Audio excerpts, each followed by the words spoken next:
I've always been a bit of an awkward guy, especially with dating.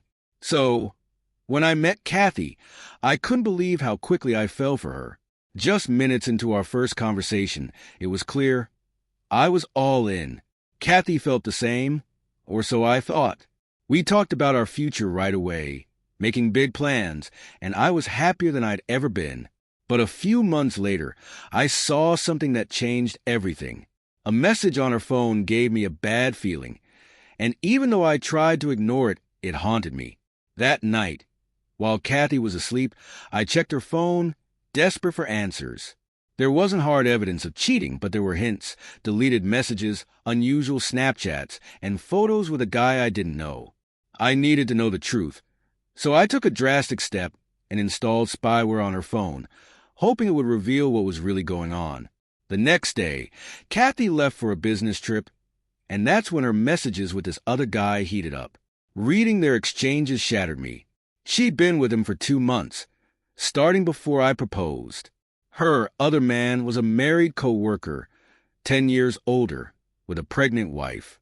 They talked about running away together, and the betrayal was too much. I turned to my best friend, G, who's been like a brother to me since childhood, and told him everything.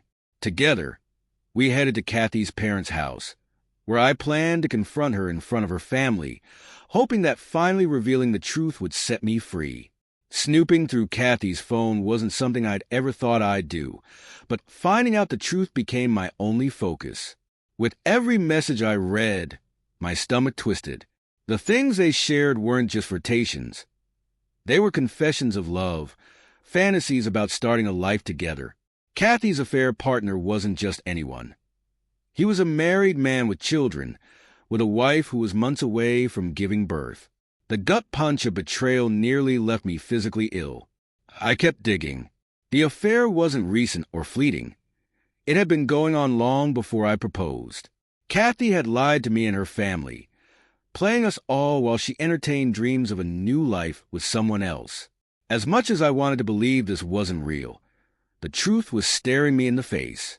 I reached out to G, my best friend since we were kids, to help me confront her. G had always been like family, standing by me no matter what. When I told him everything, he supported my decision to confront Kathy. When we arrived at her parents' house, I kept my feelings buried, even as Kathy looked at me with concern, sensing something was wrong.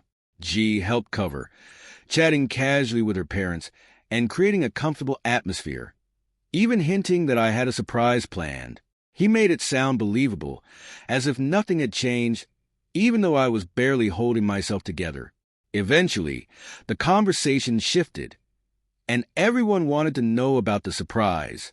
I took a deep breath, letting them all see how much their warmth had meant to me. Kathy's parents had treated me like family, and it was difficult to break their hearts with the truth. But as I started speaking, all the words I'd prepared fell apart. Instead, I just blurted it out, that Kathy had been seeing someone else, that the wedding was off, and that everything we'd built was over. The room fell silent, stunned. I placed a key to the storage unit, holding Kathy's belongings on the floor, nodded goodbye, and left. G followed, quietly reassuring me that I'd done the right thing by standing up for myself. Yet, in that moment, it didn't feel like relief, just a raw, crushing emptiness. Still needing closure, I decided to inform her affair partner's wife. I arrived at her door without much thought, and as I poured out everything I knew, she reacted with equal devastation. In my urgency, I handed her a thumb drive with all the evidence, and before I knew it, the affair partner himself appeared. His wife's anger exploded. She told him to leave. G stood beside me, backing me up, and eventually, the man left with his things, eyes downcast. That night, G's mother welcomed us into her home, offering a place to process the chaos. Hours passed, and as everyone eventually drifted off to sleep, I sat alone, feeling like I was fading into the background of my own life. A deep sadness consumed me, and by morning, I realized I'd reached my breaking point. Even G's constant support couldn't pull me back from the edge. The darkness overwhelmed me, and eventually I lost consciousness, waking up in a hospital bed days later. 3 months passed after that night. Though it all felt like a blur, G stuck by me, staying in my place, afraid I might try to harm myself again. During those weeks, I took steps to cut Kathy out of my life completely. I changed my number, blocked her on social media, and ignored her emails. Yet she kept coming to my door, sometimes spending hours outside, talking through the door about how sorry she was and how she'd ended the affair. She mentioned that her affair had cost her the job after the other man's wife reported them to HR. Still, I couldn't feel anything, no anger, no sympathy, just an overwhelming need to put it all behind me. Eventually, I decided to speak to her parents. I wanted them to help me get her to stop coming around, but before I could, her dad showed up at my place with a 6-pack of my favorite beer. Instead of inviting him inside, I suggested we walk. We cracked open 2 beers, and he spoke first, apologizing for his daughter. He admitted that she pressured him and her mom to reach out to me, hoping they could convince me to speak with her. Her dad was surprisingly honest, saying Kathy had always been spoiled and selfish, and he hoped this ordeal might force her to face the consequences of her actions. He assured me there was no hard feeling between us, and he even made a small joke, saying maybe it was time to divorce their family. I could see he felt genuinely bad for what I'd been through and had been quietly dealing with his own issues with Kathy. It was clear this was a final break for him, too, like something he'd needed to say for a long time. G had been there every step of the way, a constant source of support. He'd always said that standing up for myself would be something I'd be proud of, even if I didn't feel it then. And he was right.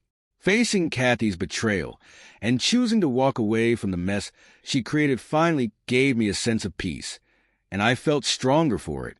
I even found myself wanting to move forward, ready to start fresh. Even though I was determined to keep my distance, Kathy kept showing up. Finally, I agreed to meet her, setting the location at a nearby park.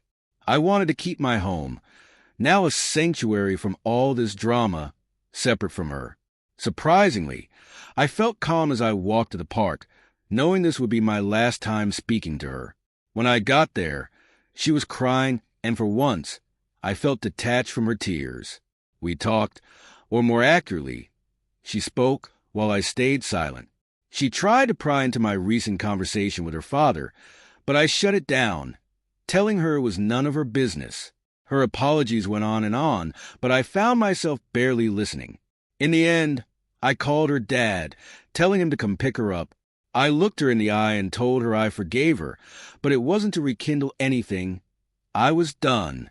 I told her that what she'd done showed me we weren't meant to be together, and that people who truly love each other don't act the way she had.